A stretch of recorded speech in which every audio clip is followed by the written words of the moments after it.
पावसामुळे झाडांना चढलेला एक नवीन रंग, हे विविध रंग आपण कसे पाहू शकतो? The eye that sees is not the eye that sees sharply, but the eye that sees sharply by thinking. इसका मतलब जो आँख अच्छी तरह से देखती है वह आँख नहीं है जो तेजी से देखती है, बल्कि वह आँख है जो सोचने से तेजी से देखती है. आता डोळ्यांची क्षमता आणि त्यांचे मेंदूशी असलेले अचूक नाते आपण वाचूया दिनकर काकांच्या चिंतनिका या पुस्तकामध्ये. This is second episode where will go through and understand what Dinkar uncle has written about human eyes in his book Chintanika. Let's unfold the anatomy of most important sensory organ, eye. We understand the shapes, sizes, colors, movements, depth of the things around us with eyes. We do enjoy colorful display in the sky at the time of sunset.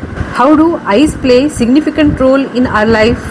In the absence of eyes, we will be locked in total darkness. Eyes are working just like telescopes, microscopes, spectroscopes, camera, etc. But if we compare with man-made devices, eyes are natural equipment and most powerful one. Eyes are comprised of camera, lens, iris, retina, optic nerve, photosensitive neurons, nerve impulses, etc. etc. This structure works together transmitting visual information to brain. First, you note down डोळ्यांचे पहिले पारदर्शक आवरण cornea, बुबुळ iris, दृष्टिपटल retina, प्रकाश संवेदित चेतापेशी photosensitive neurons, चेता आवेग नर्व इम्पल्सेस, दृष्टिचेता optic nerve. Now let's see how it works. Reflected light from other objects enters our eyes through cornea first and then enters from iris. With the help of lens, light is refracted and is focused onto retina at the back of eye. Retina contains photosensitive neurons, ganglion cells, गंडिका पेशी, rods, दंड पेशी, cones, शंकु पेशी. Nerve impulses are carried by optic nerves to the visual area of brain. After grasping it by brain, eyes comprehend the things.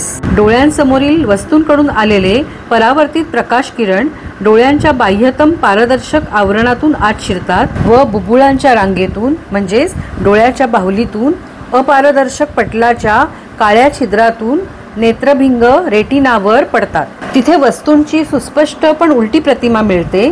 तिथे प्रकाश संवेदी चेतापेशी म्हणजेच फोटोसेन्सिटिव्ह neurons उद्दीपित होऊन क्रियाशील बनतात.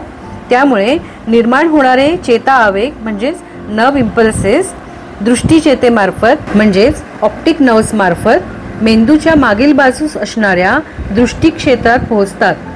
तिथे त्याचा अर्थबोध होऊन आपल्याला ती वस्तू दिसते. When we locate the object on farther side or we see it in light, the size of iris is reduced. But if we look at the object bringing it quite closer or see it in insufficient light, the size of iris gets increased. जेव्हा आपण वस्तू जवळून किंवा प्रकाशात बघतो तेव्हा आपल्या डोळ्यातील बाहुल्यांचा आकार कमी होतो आणि जेव्हा आपण खूप जवळून किंवा कमी प्रकाशात बघतो तेव्हा आयरिस म्हणजे डोळ्यांच्या बाहुल्यांचा आकार वाढतो. म्हणून कॅमेरामध्ये काचेचे भिंग पुढे मागे सरकवण्याची व्यवस्था केलेली असते. Camera works on the same principal.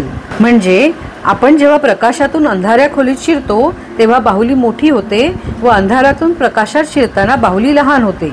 अशा प्रकारे डोळ्यांच्या अंतर्भागात शिरणाऱ्या या प्रकाशाच्या प्रमाणावर नियंत्रण ठेवले जाते. Retina is made up of ganglion cells and photosensitive neurons. Photosensitive nerves are of two types, rods and cones. Rods म्हणजे दंडपेशी, कोन्स म्हणजे शंकुपेशी. Are eyes have more than 20 million rods and 6 million cones. Our eyes have very much complicated part.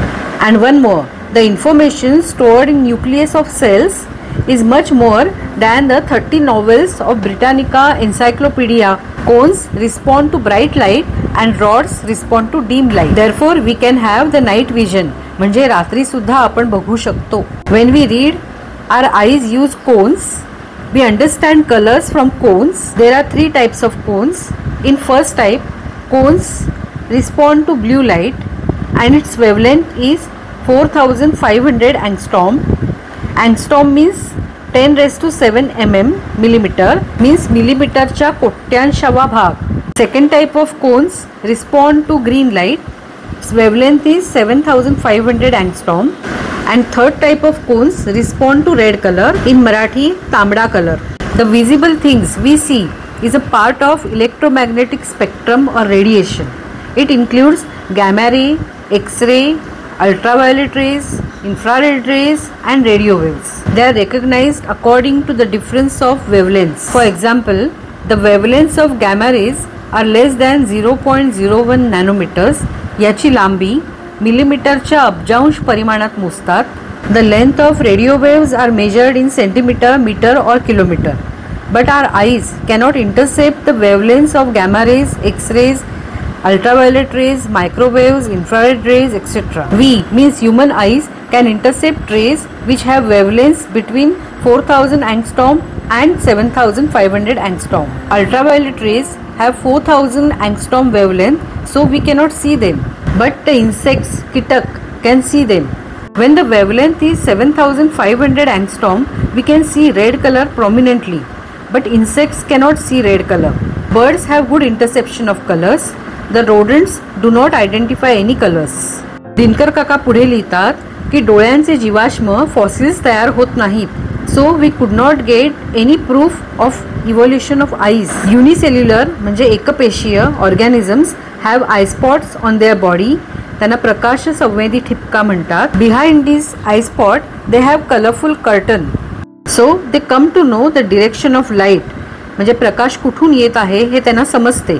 These eye spots resemble to primitive eye for them and help the organisms to navigate towards light. थोडक्यात आपल्या डोळ्यांसारख्या इंद्रियाचे कार्य, त्याचे सूक्ष्म घटक, भाग आणि त्यांची गुंतागुंतीची अंतररचना तसेच नेत्रहीन अवस्थेपासून मानवी डोळ्यांपर्यंतच्या परिणत अवस्थेपर्यंतचा अब्जावधी वर्षांचा क्रमविकास या सर्वांचा विचार करता डोळ्यांसारख्या इंद्रियांचे आपल्या शरीरातील स्थान आणि महत्त्व मनावर बिंबल्याशिवाय राहूच शकत नाही.